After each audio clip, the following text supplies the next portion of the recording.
Have an update today to a story that we told you about. We told you about this last week, but it actually happened. At least 50 people, including lots of journalists, actually went to Sarah Huckabee Sanders' going away party hosted by White House correspondents. And here's the thing. They don't want you to know they are there. Take a look at what this is what happened.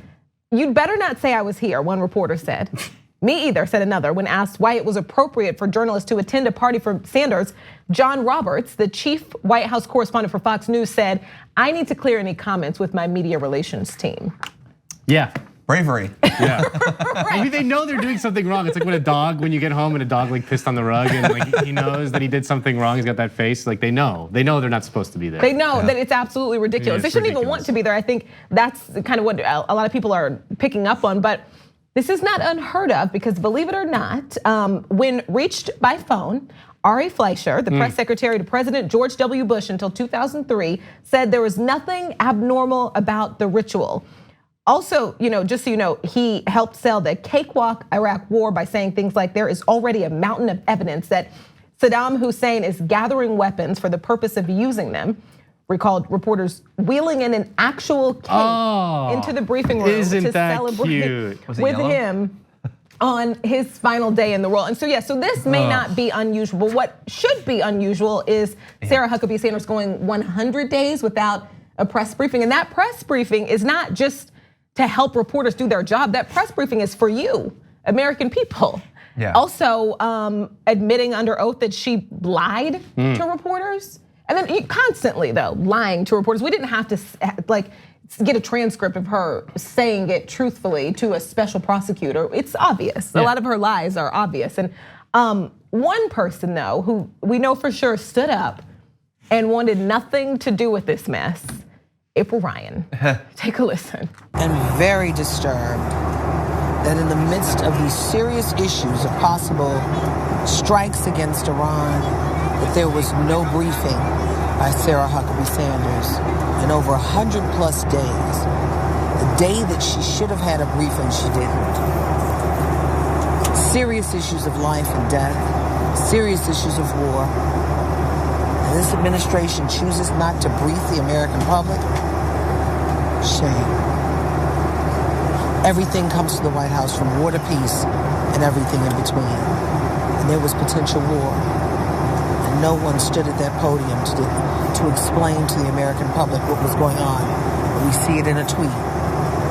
We deserve better. Sarah Huckabee, have your party. I won't be there. Girl, bye. That was dramatic. It was very dramatic. Wow. But it should be dramatic because what she's saying is true. There was almost war, and the American people didn't deserve a press briefing about it.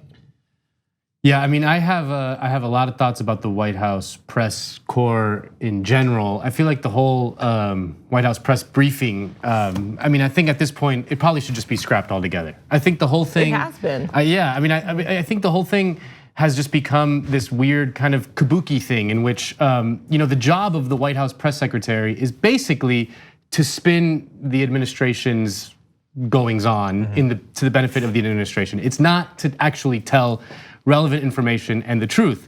And then what happens is that the reporters get up and sort of ask these tough questions to create these TV moments. Like they specifically do it in a way to create these sort of conflict moments with the press secretary. Then the press secretary shoots back, and then they spin something, and like there's like all those like scenes from The West Wing with Alice and Janney, and all that stuff. Like it's not actually delivering true and relevant information to the American people. Yeah. And like that's just at this point it's become this like weird kabuki thing where it's like this like little dance between the media and the administrations, regardless of like obviously the Trump one is way worse, but on this front, but like it's true of all the administrations that they don't use the press briefings for anything other than basically propaganda.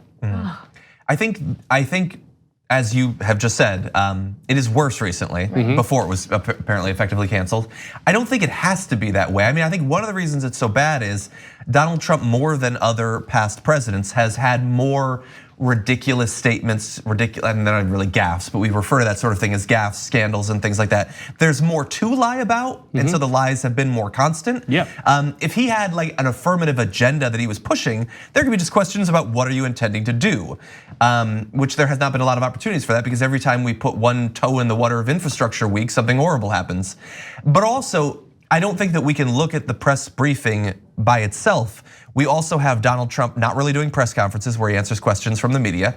He's only recently started to do interviews with non-Fox people. He had the Stephanopoulos and he had Chuck Todd, for whatever that's worth. But for a very long time, it was just Fox News personalities. It's like the press briefing is one of the only places we could get information, and very rarely did we. On the go? Don't worry, we got you covered. You can still listen to TYT at our new podcast network.